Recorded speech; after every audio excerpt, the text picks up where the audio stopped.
In the school backyard, Aina walks among a bunch of desks on fire and is suddenly attacked by a creepy girl that reminds her of her friend Chiwon. More ghosts appear in the area and Aina finds herself surrounded, but when she thinks she's about to die, she wakes up in her bed at the school dorms. Things are tense on the whole campus because this is the last week of exams and everyone is under pressure. Aina has less patience than usual for the trust fund kids, who get extra privileges in the school just for having money, but she gets to relax at least a little bit when she hangs out when her best friend Yoon and school prankster Yoon, who has a crush on her. The teachers are tense as well. Choi hasn't smiled in forever, and Huang keeps scolding Lee for being too harsh on the students. During an exam, Baum keeps hearing whispers around the classroom and suddenly yells when he sees a creepy face appearing on his test, causing him to fall off his chair. Huang comes to check on him, obviously finding nothing on the paper, but he does notice the worrisome scars on Baum's wrist, although he says he didn't do it and that it was her. Moments later, a funny song suddenly starts playing from the speakers. The teachers don't allow the test to be interrupted, but they discover this is one of Yun's pranks, and as punishment he's asked to come to school over the weekend to help the teachers with some chores. In the afternoon, the teachers have a meeting with the principal, who informs them students from their sister school will be visiting them in 10 days, so he wants them to make a temporary class with their top students and start training them this weekend. The following day, the test results are posted and Aina and Yoon discover they'll be part of the special weekend class, which is a big deal considering the top 3 as usual are taken by the rich kids. When Baum comes over to find out his own grades, he begins feeling dizzy and notices the creepy girl from Aina's dreams in the middle of the crowd. After a few seconds, the creepy girl's face fusions with Aina's, causing Baum to attack her.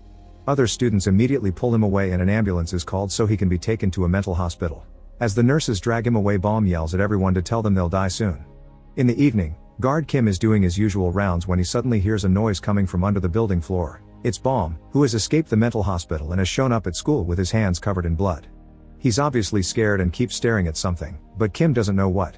When the guard moves his flashlight for a better look, Baum gets a full view of a decaying body and runs away as he screams. The next day is Saturday, and the special class begins with the teachers asking student Song to collect everyone's phones since they won't be allowed during this special day. Yoon has also come over to work on his punishment.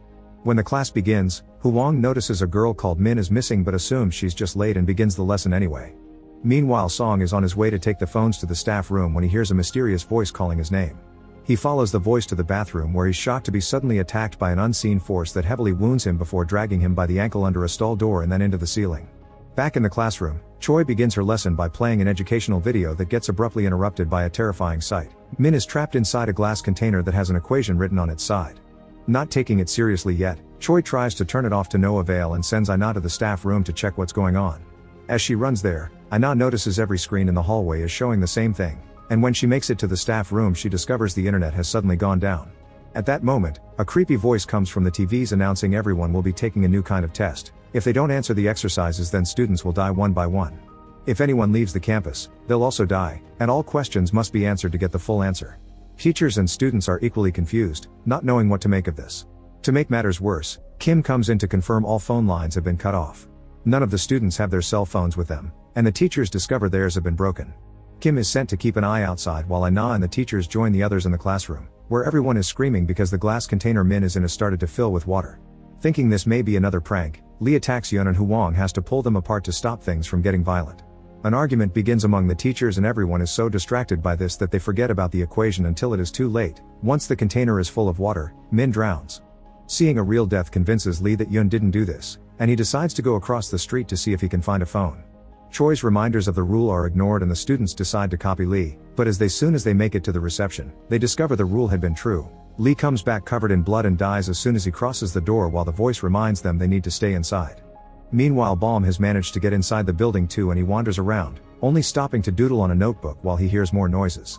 Next, the creepy voice informs everyone their next exercise will have an audio clue and hurt Song to make him scream into the microphone. It also makes him confess that his sin is having a greedy mother. Then the voice announces that the exercise can be found in the auditorium, where they must put together a phrase related to greed using the words waiting for them on the floor. After lots of brainstorming, Aina and Huang manage to think of a fitting sentence, but they don't make it in time and Song's body is dropped in the middle of the auditorium, his face covered by the candle wax the bad guy used to hurt him and the answer to the riddle written on his chest by scars. On top of it all, a student named Cha is now missing too, which gives Aina an idea that makes her run out of the auditorium. Yoon follows her and finds her looking at the students' ranking, which confirms her theory. They're being killed in the ranking order. Min and Song had first and second positions, and the missing Cha is the third. Yoon will be the fourth, and Aina herself comes fifth. In the auditorium, the rich kids think they would be safer if they hid in their dorms, so they make a plan to sneak there. Yoon overhears this and joins them. They get permission to leave the auditorium from Hwang by pretending to need to go to the toilet, and with a quick run they make it to the dorms, unaware that Balm can hear them running through the hallways. At that moment, Aina and Yoon return to the auditorium and tell the teachers about their discovery, meaning they need to find Yoon as soon as possible to protect her. They end up diving the class into two groups, one guided by Choi, and the other by Hwang. By the time night falls, Cha has been missing for 6 hours and there's been no progress in the search. Suddenly, something begins shaking the door of the dorm where the escaped group is hiding, and the strange force creates a hole in the wood in order to grab a student's hair and pull his head through, instantly killing him. Meanwhile, Hwang's group sees a light being turned on at a random classroom and goes to check on it only to discover the next exercise. Looking at the pictures on the board, they need to decode a password to use on the computer on the desk. While they get down to business, Choi's group sees lights flickering at a dorm window and rushes there to find the students panicking in the hallway. Everyone's yelling and pulling at each other, not knowing what's going on and not seeing Balm hiding in the stairs because he can see the creepy ghost in the hallway with them.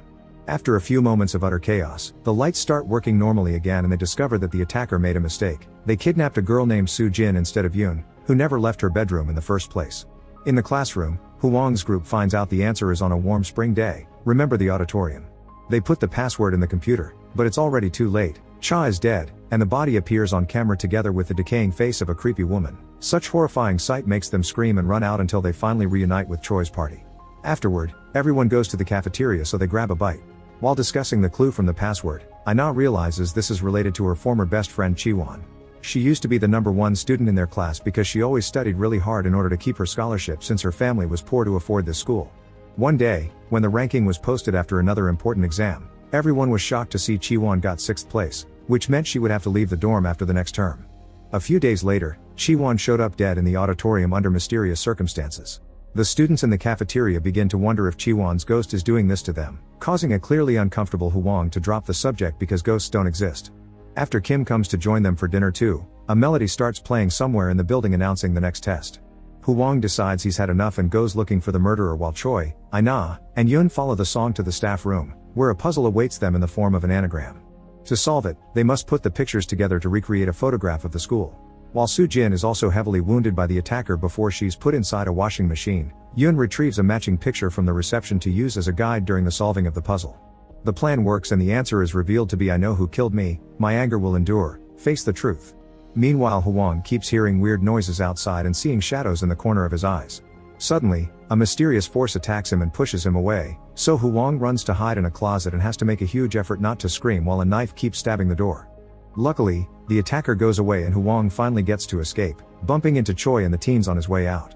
Before they can share information, they begin hearing a beeping sound that they follow to discover it comes from a washing machine announcing the end of its cycle. Inside, Soo Jin lies dead. Choi is more sure that this is connected to Chiwon now, but when she turns to Aina for her opinion, she finds her gone. In the cafeteria, Yoon realizes everyone around her has abruptly fallen asleep, but instead of worrying about what it may mean, she puts on the headphones of her music player to distract herself. This results in Yoon not hearing the decaying woman approaching her from behind to kidnap her properly this time. At the same time in the dorms, Aina follows a mysterious whisper until she finds the creepy girl from her dreams drawing on the doodles Balm made earlier. The ghost tries to grab Aina and makes her scream, but by the time the teachers and Yoon find her, the creepy girl is gone. Now they need to think of a serious plan, so Hwang asks Yoon how he pulled off the prank last time. Once the boy explains the kind of connections he made, the group goes to the PA room and finds the wire that runs throughout the whole school for all the screens, thus they follow it underground to see if it can take them to the creepy woman. However, the first person they find is Balm, who doesn't hesitate to attack Aina as soon as he sees her. Yoon doesn't hesitate either and comes to Aina's defense, but in the struggle, Balm stabs him until he dies before turning to Aina again.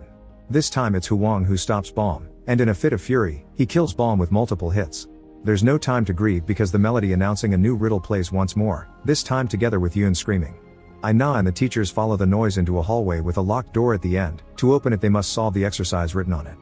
Behind this door Yoon is hanging from her ankle while having to watch a dead Min float and a candle slowly burn the rope that keeps her up. Fortunately, Choi recognizes the necessary math and quickly discovers the combination number, allowing them to open the door and rush inside. While Choi finds a bunch of paper sheets with all the tests on them, Hwang tries to find a way to put Yoon down safely and Aina hugs her to comfort her through her fear. Sadly, the creepy woman doesn't care that they solved the test. She still brings Yoon up before letting her fall in one go, causing Yoon to die as soon as she touches the floor. When Hwang sees there are steps he can take to the roof, he climbs them and finds the creepy woman, who tries to stab him. Luckily, Hwang thinks quickly and fights back, managing to kill the woman after some struggle and finally putting an end to all this. Sometime later, a memorial for the lost students is held in the auditorium. Aina can't stand the overwhelming pain and goes to catch some air on the roof, where she's shocked to find the paper sheets with the test plans. There's also a bigger surprise, a photograph of Chiwon with her family, revealing her parents were the creepy woman and Kim the guard. Speaking of Kim, he jumps on Aina from behind and kidnaps her, showing he had been working with his wife all along and he wants to see their plan through to the end. After tying Aina to a chair, Kim fills the auditorium with gas as he begins to talk through the speakers. He admits to being Chiwon's father and that he's happy all the rich parents finally know the pain he's been suffering for 2 years. Then, he plays on the big stage screen a recording of Chiwon being murdered that he had found on her phone. He also asks the murderer to reveal himself. While everyone in the auditorium panics about possibly being in the company of a murderer, it is revealed that the person that killed Chiwon had been Huang. It turns out Huang was paid by the rich parents to give their kids better grades, and that was the only reason Chiwon had gotten 6th place. She confronted Huang to ask him to make things right or she would go to the principal, thus Huang reacted by killing her. All this had been seen by Baum, who watched instead of helping, and that's why since then he imagined Chiwon followed him everywhere. In the auditorium, Huang finds himself cornered and goes crazy, grabbing the emergency axe from the wall and threatening anyone that comes close. Before he can hurt anybody though, Kim shows up and gets his revenge by taking the axe from Huang and killing him slowly with it, ignoring the teacher's apology. Kim's flashbacks reveal he had killed the original guard so he could take the job, meaning he's been planning this since Chiwon's death 2 years ago. Seeing as Kim is there, Choi runs out of the auditorium and rescues Aina. A few weeks later, Aina checks on the student ranking and is pleased to see she's won 1st place. But as she turns around, her face and Chiwon's become one, implying she may have been possessed all along and that's why Baum kept attacking her. Make sure to subscribe and turn on notifications so you can watch more videos like this. Thanks for watching.